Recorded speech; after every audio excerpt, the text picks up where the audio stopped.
వి gold trusted gold buyers. మీరు తాకట్టు పెట్టిన బంగారాన్ని విడిపించి ఈ రోజు ఉన్న మార్కెట్ ధరకు కొనబడును. మీకు అంత కాన్ఫిడెన్స్ ఎలా వచ్చింది ఈ సినిమా డెఫినెట్లీ హిట్ అవుతుంది?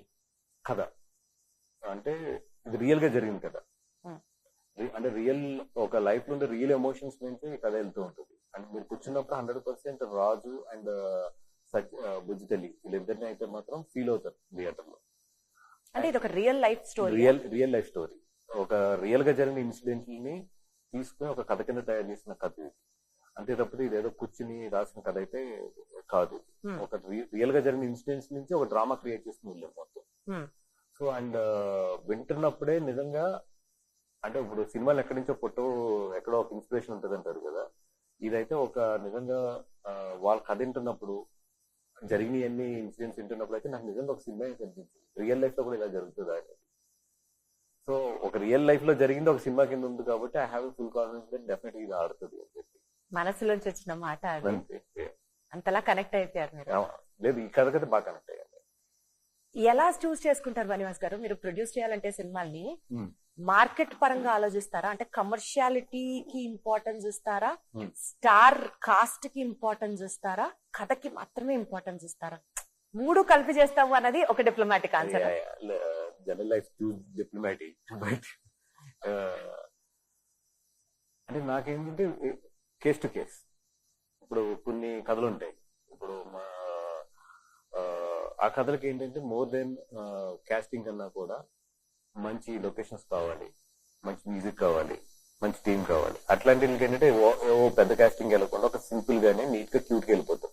ఇప్పుడు తండేలు ఉంది, తండేలు కంపల్సరీ కాస్టింగ్ కావాలి. కథ ఉంది బట్ కాస్టింగ్ కావాలి. ఇప్పుడు ఇంత బడ్జెట్ కి నాకు బ్రేక్ ఈవెన్ అవ్వాలి. బ్రేక్ ఈవెన్ అవ్వాలంటే నేను కొత్త మీద తీయలేను ఈ సినిమా 100%. కమర్షియల్ గా కొత్త మీద తీస్తే ఎంత బాగా ఆడినా కూడా ఈ సినిమా డిమాండ్ చేసే డబ్బులు అయితే నాకు రావు. So will choose according to the case to case. ఈ సినిమా సంబంధించి ఏ ఫ్యాక్టర్స్ కన్సిడర్ చేశారు చెప్పండి? కథ బాగుంది అన్నారు డెఫినెట్ గా. ఈ కథ బాగుంది బట్ అవన్నీ క్రియేట్ చేసి సీజీలో అవన్నీ క్రియేట్ చేసినప్పటికీ బడ్జెట్ డెఫినెట్లీ 70 crores. అది ఈ cinema budget 70 crores first start అయినప్పుడు. సో డెఫినెట్ గా ఏంటంటే 70 crores అచీవ్ అయ్యే కాస్టింగ్ నాకు కావాలి అండ్ అంత టెక్నీషియన్స్ కావాలి. ఫస్ట్ జనాలు ఈ సినిమాని ఏంటంటే బిలీవ్ చేయాలి అంటే డెఫినెట్ గా మంచి కాస్టింగ్ కావాలనేది ఆ రోజే ఫిక్స్. డెఫినెట్ గా ఇదేదో మనం కొత్త వాళ్ళతో అయితే వెళ్ళలేము ఈ కథ. దానికి తర్వాత సాయి పల్లవి గారికి చెప్పిన తర్వాత మన చైతన్య గారిని అప్రోచ్ అయ్యాము. ఇట్లాగేంటంటే అందరు బట్ గుడ్ థింగ్ ఏంటంటే చెప్పినప్పుడు ఫస్ట్ అటెంప్ట్ తో అందరి దగ్గర ఓకే అయిపోయింది. అంటే ఆప్షన్స్ అనుకున్నారా? ఈవిడ కాకపోతే నెక్స్ట్ ఎవరు, చైతన్య గారు కాకపోతే నెక్స్ట్ ఎవరు, వాళ్ళు ఒప్పుకోకపోతే కుదరకపోతే అన్నట్టు ఆప్షన్స్ అనుకున్నారా? అంటే ఆప్షన్స్ అని కాదు కానీ లైక్ ఈ కథ చాలా మందికి మామూలుగా ఫ్రెండ్లీగా కలిసినప్పుడు అది చెప్పినప్పుడు అయితే చాలా మంది ఇంప్రెస్ అయ్యారు. ఈ కథ ఇంప్రెస్ అయ్యి అందరు మాత్రం అడిగేవారు ఎవరితో చేస్తున్నావు ఏంటి అనేది మాత్రం. మీకు ఫస్ట్ వచ్చిన ఆప్షన్స్ ని అప్రోచ్ అయ్యారు, వాళ్ళు ఒప్పేసుకున్నారా? యా చైతన్య గారికి ఇది బిఫోర్ ఆయన 1.5 years బ్యాక్ మామూలుగా ఆయన వేరే ఇన్సిడెంట్ వెళ్ళినప్పుడు ఆయన చెప్పాను ఈ కథ. చెప్పిన తర్వాత 6 months తర్వాత కూడా మళ్ళీ ఒకసారి ఆయన ఆ కథ ఎలా జరుగుతుంది ఏంటి అని చెప్పి ఫాలో అప్ చేశారు. అంటే ఆయనే ఫాలో అప్ చేశారు. ఏదండి ఆయనే ఫాలో అప్ చేశారు. ఆయన గుర్తు తెచ్చుకుని ఒకసారి వాసా కథ చెప్పారు కదా అది ఉంది కదా గమ్మున అది 100% అది చాలా మంచి కదా అది నువ్వు డైరెక్టర్ సెట్ అయినంటే ఫస్ట్ నాకు చెప్పాను. సో అయితే ఈ స్టోరీని పట్టి ఫాలో అప్ చేసిన క్రెడిట్ కూడా చైతన్య గారికి ఇవ్వచ్చు. అయితే 100% నాకన్నా ఎక్కువ అయింది మెడికల్. బాబాయ్ ఆయన 2-3 సార్లు నాకు గుర్తు చేసేవారు ఆ కథ ఏం జరుగుతుంది ఎలా ఉంది మంచి కథ అది డెఫినెట్ గా కొడతాం అనేది. ట్రెమెండస్ హార్డ్ వర్క్ అంట కదా సార్? మామూలు హార్డ్ వర్క్ అది. అంటే నాకు తెలిసిన 1-2 ఉన్నాయి, మీరు చెప్తే ఇంకా ఓహో ఈ లెవెల్లో హార్డ్ వర్క్ చేశారా అని అనుకోవచ్చు. ఫస్ట్ డౌట్ నేను ఆయన అడిగింది ఏంటంటే సార్ ఫిక్షన్ మ్యాన్ కింద how you want to be, మీరు మీకు మీలా అంటే నువ్వు వదిలేసేయండి అది యాక్టర్ గా నేను ఫిషర్ మ్యాన్ గా కనబడతావు అనేది నా బాధ్యత. ఈ కథ నువ్వు ఎంత నమ్ముతున్నావో నాకు తెలుసు. నీకేదైనా డౌట్ ఉన్నప్పుడు నన్ను నా లుక్ చూసిన తర్వాత నీకు ఏదైనా డౌట్ ఉన్నప్పుడు అడుగు. అప్పటి వరకు నువ్వు అసలు దీని గురించి సబ్జెక్ట్ వదిలేసాను. నాకు లోపల ఎక్కడ ఏంటంటే ఈయన సిటీ బోర్న్ అండ్ బ్రాటప్ ఇవన్నీ ఎలా తెలుస్తాయి ఏంటి అంటే పాపం ఈ వెంట ద విలేజెస్ వెళ్ళాడు ఆయన. అక్కడ చాలా మందిని కలిసాడు, చాలా మందిని తెప్పించుకునేవాడు ఆయన. తెప్పించుకుని వాళ్ళతో మాట్లాడుతూ ఉండేవాడు. వీళ్ళు 21 ఫిషర్మెన్స్ ఎవరు ఉన్నారు దాంట్లో 5-6 2-3 సార్లు కలిసారు ఆయన, 4-5 సార్లు కలిసి ఒకసారి కారులో వెళ్ళి వైజాగ్ ఫిషింగ్ హార్బర్ దగ్గరికి అంతా వెళ్ళి వాళ్ళు ఎలా బిహేవ్ చేస్తారు, ఈ కారులో ఉండే ఎలా బిహేవ్ చేస్తారు, ఎలా కూర్చుంటారు, ఇవన్నీ కూడా చాలా హోంవర్క్ చేశాడు ఆయన. మొత్తం హోంవర్క్ చేసి వాళ్ళ హెయిర్ స్టైల్, అంటే ఒరిజినల్ ఫిషర్మెన్లు కూడా ఈ స్టోరీలో పెట్టారా, ఉన్నారా? వాళ్ళకు మొత్తం త్రోట్ తీసుకున్నాం వాళ్ళని. అచ్చా, సినిమా అంతా ఉన్నది ఆర్టిస్ట్లే ఉన్నారు. బట్ ఏంటంటే వాళ్ళకి బాడీ బిహేవియర్స్ గురించి కానీ ఇట్ల గురించి తెలియడానికి కానీ ఇవన్నీ కూడా త్రూ అవుట్ లో మాకు ఒక 2-3 టీమ్స్ అయితే మేము కూడా ఉంచుకున్నాం. కూడా ఉంచుకున్నారా? వాళ్ళు నటించారా? నటించలేదు, కూడా ఉంచుకున్నాం. అలాగే స్లాంగ్ మాస్టర్స్ ఉంచుకున్నాం, ఎందుకంటే మొత్తం శ్రీకాకుళం స్లాంగ్ ఇది మొత్తం. అట్లాగే ఏంటంటే ఆయన అయితే మొత్తం డెడికేట్ అయిపోయాడు. ఇంకా ఆయన పొద్దున్న లేచినా నిద్రపోయినా ఏం చేసినా కూడా లాస్ట్ 2 years నుంచి అయితే ఈ సినిమా మొత్తం.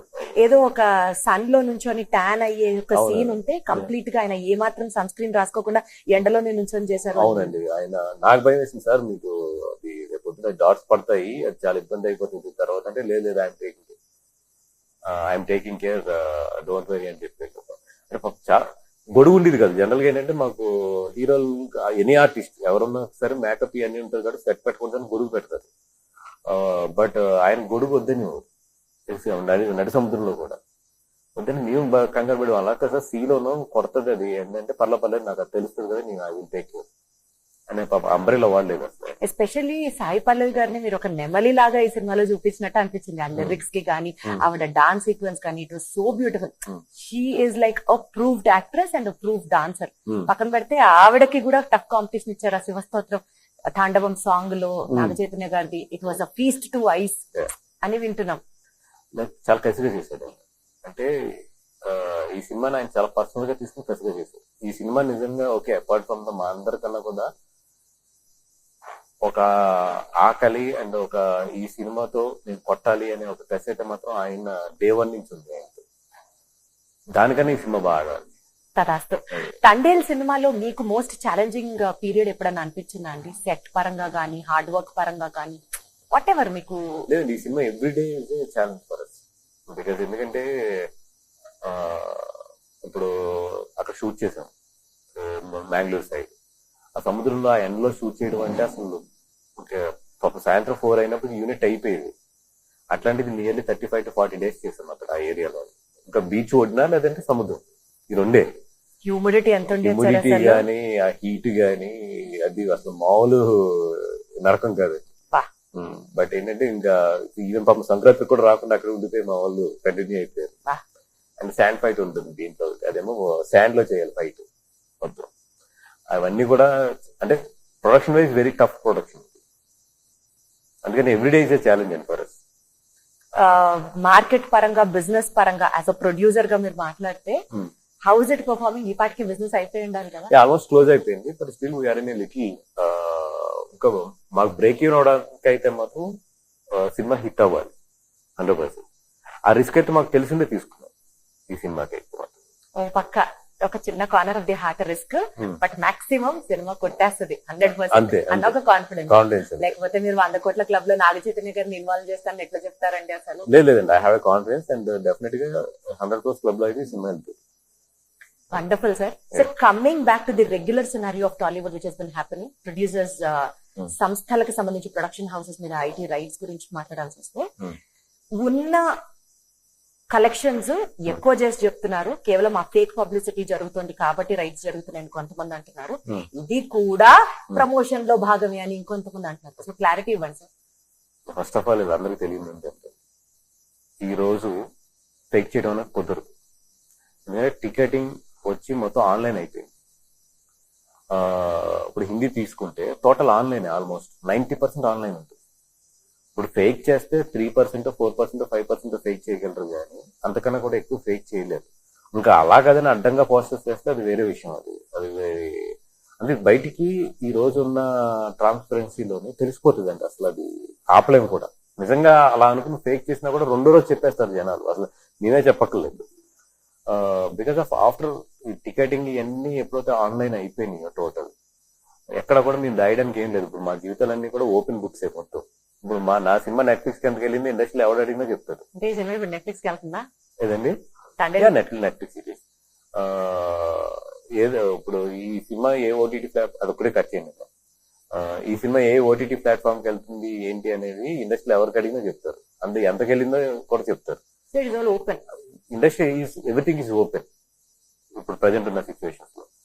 అండ్ రెండోది, ఏదో జనాలు అందరూ అనుకుంటున్నట్టు వీళ్ళు లెక్కలేదో తప్పు చెప్తారు, లేదా ఇదేదో క్యాష్ అంటే ఇదివరకు రోజులు తెలియదు. కానీ నాకు ఇప్పుడు ప్రజెంట్ సినారియోలో అయితే ఆఫ్టర్ జిఎస్టీ వచ్చిన తర్వాత cash involvement in the film industry is very very minimal, చాలా తగ్గిపోయింది. ఎందుకంటే ఇప్పుడు మాకు ఎక్కడ ఒకవేళ నిజంగా క్యాష్ వస్తే ఎక్కడి నుంచి రావాలి, డిస్ట్రిబ్యూటర్ దగ్గర నుంచి రావాలి. OTT platforms never deals with the cash, satellites never deals with the cash, audio never deals with the cash. ఇది ప్రపంచానికి తెలిసింది, ఇది నేను చెప్పేది నిజం కాదు.